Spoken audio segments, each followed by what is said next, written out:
Je m'appelle Agibouli, je suis guinéen, je suis né à Kamsa et j'ai fait mes études aux États-Unis. J'ai fait mon bachelor en Caroline du Nord et je suis rentré en Guinée en 2009, en pleine transition pour implanter une société qui s'appelle ITC Global, dont je suis directeur général. J'ai aussi mis en place une société de support de projet et qui évolue dans les nouvelles technologies, qui s'appelle IBS.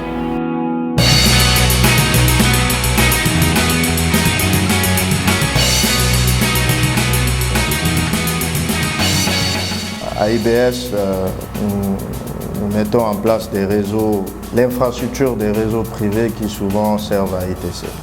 À côté, nous essayons aussi de supporter des jeunes entrepreneurs. Nous mettons à disposition l'infrastructure et les facilités dont ils ont besoin, l'environnement dont ils ont besoin pour qu'ils puissent arriver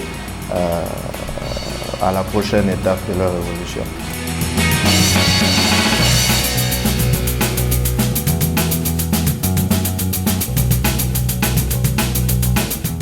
Les difficultés quand on décide de rentrer au pays et d'ouvrir son propre business sont multiples. Moi, je me rappelle que la première difficulté, c'était d'abord de trouver un cadre dans lequel je pouvais travailler. Ça veut dire voilà, trouver une bonne qualité d'Internet, trouver des locaux où il y a au moins de l'électricité qui te permettent de faire tes offres et de faire des conference calls et tout ça. J'ai passé quelques mois, je travaillais entre le cybercafé Mouna, les bureaux de mes clients et le bureau de mon père. Donc je suivais le courant. Okay. Et après, bon, petit à petit, on a établi notre propre bureau qui était petit au départ. C'était moi et une comptable, okay, qui jouait aussi le rôle de secrétaire. Et petit à petit, on a évolué à ce qu'on est aujourd'hui. Donc aujourd'hui, on a une dizaine d'employés, on est dans des bureaux où on s'assure au moins que le courant ne coupe pas, etc.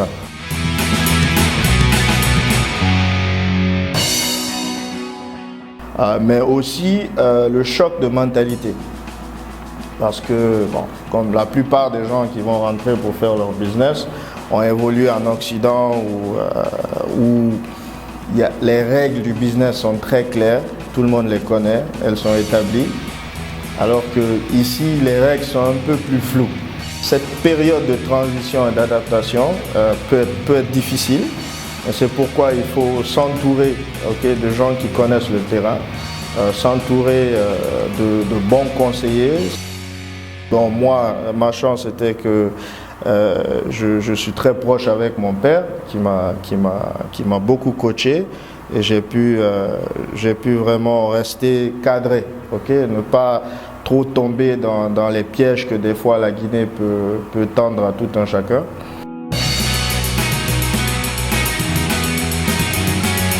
Les conseils que je donnerais à quelqu'un qui se lance dans l'entrepreneuriat, c'est d'abord de mettre tout ça dans un business plan, d'essayer d'anticiper le plus que possible les différents obstacles auxquels ils peuvent se faire face, vraiment réfléchir le plan, développer le plan, faire le plus que possible de rêves, mais de mettre ces rêves-là dans la forme d'un plan, parce que c'est bien de réaliser les rêves, mais le plan, c'est beaucoup mieux, parce que ça te donne des étapes. Mais de ne pas trop se figer au plan. Parce que souvent, il y a certaines choses qui sont en dehors de notre contrôle. Le marché, les réalités de l'environnement dans lequel l'entreprise évolue, etc. Mais c'est bien d'avoir cette vision-là. C'est un peu les rails sur lesquels votre train va rouler. Et vous pouvez avoir 5 ou 10 wagons derrière ce rail-là, tant que la route reste la même et qu'elle est définie, la direction générale et les valeurs que vous avez mis en place pour ça sont définies, tout ira bien. Il faut trouver le plus de personnes dans votre camp qui veulent vous supporter, qui veulent vous voir réussir et qui sont prêts à se battre pour vous. Ne laissez personne dire que vous ne pouvez pas le faire, ne laissez personne dire que c'est trop, toi seul tu ne peux pas faire ça, blablabla.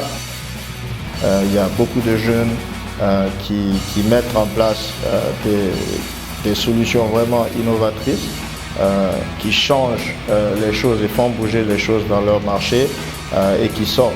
Okay? Et ces solutions-là, aujourd'hui, sont appliquées un peu partout en Afrique, en Roumanie, en Europe, vraiment un peu partout. Et dites-vous juste que le prochain, ça peut être vous.